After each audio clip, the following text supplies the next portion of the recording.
Welcome, guys and gals, to another podcast-esque video, and today we're going to be talking about some of the recent DCU news.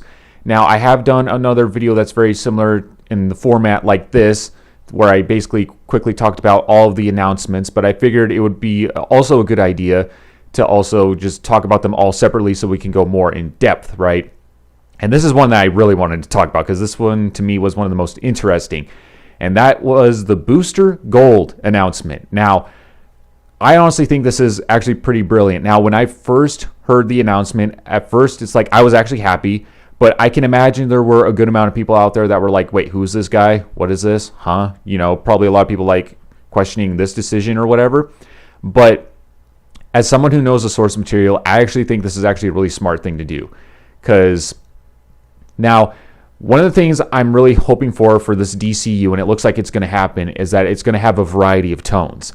Because I didn't want all these movies to feel like just action blockbusters, right? Because that's what a lot of comic book movies feel like in general, regardless of the brand. It doesn't matter. And that was on my wish list, is I wanted these to have a variety of tone. And it looks like we'll get that. So like this, for example, with Booster Gold, the TV show, that's a straight up comedy. It's definitely going to be a comedy. Not to say it couldn't have some dramatic moments, but for the most part, it's going to be a comedy. And then you have something like Swamp Thing, that's just straight up horror.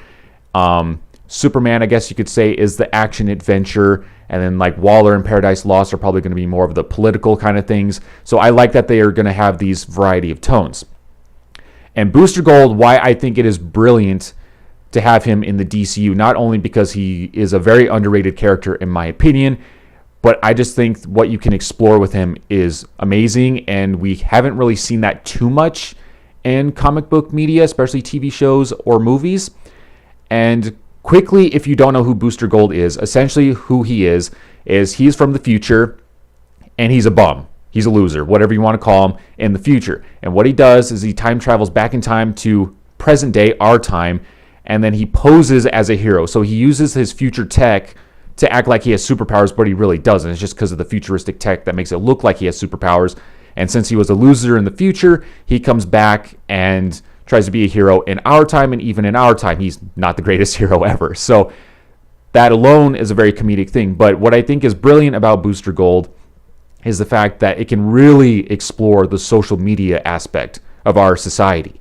Because as everyone knows, social media is massive, and I can only imagine it's only going to get even more massive.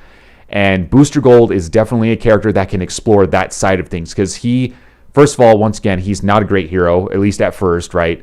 He's somewhat of an anti-hero in some iterations, too, to start. But social media is huge with him because he cares more about, like, the followers and the views. Like, he's that kind of person. He wants that attention. He wants the followers, the views, and all that attention. He wants all of it.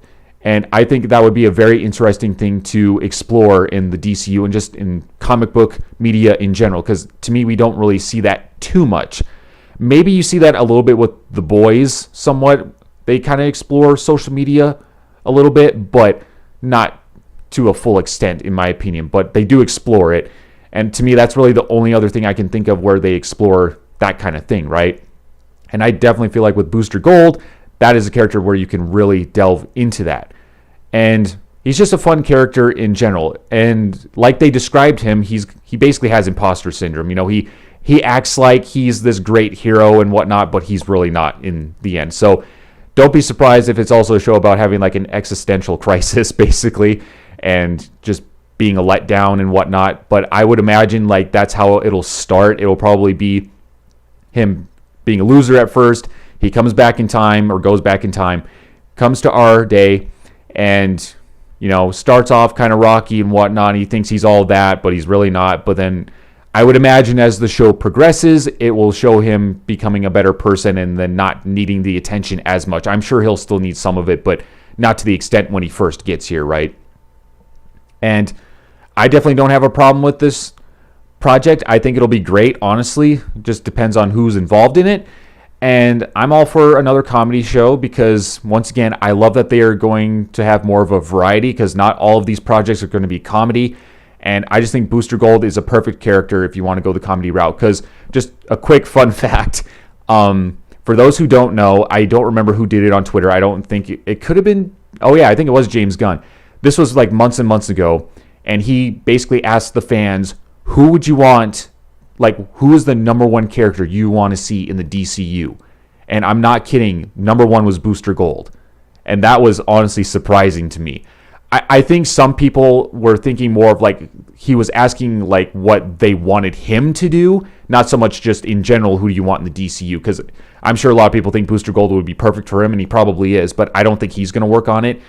But yeah, that was literally the number one most requested character, because I think it was out of characters that we know aren't going to, or that we didn't know would be in this DCU. So that's why like Superman, Batman, people like we knew they were going to be in this, but like some of these lesser known characters. And Booster Gold was actually one of the people on my list. He wasn't on the top of my list per se, but he was probably in my top 10 because I think he's a very fun character to explore. And I really love the aspect of exploring the social media side of things and imposter syndrome. So I'm very excited to see what they do with Booster Gold. I think it can explore things that we don't see a lot, if at all, in other comic book movies and TV shows. And I think it'll be a very funny and brilliant show. And, you know, if you want some fan service, fingers crossed, hopefully he works with Ted Kord, Blue Beetle, because we have the Blue Beetle movie. But, of course, in that one, I mean, there's a rumor that Ted Kord either makes an appearance or there's a reference. But that Blue Beetle is Jaime Reyes. He's the most recognizable one, and he is a great character, too.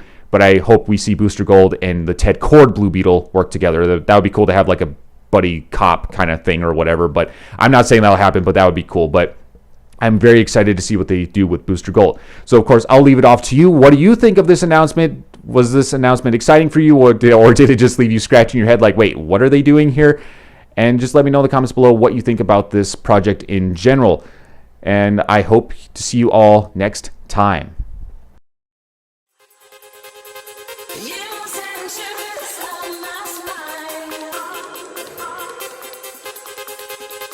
You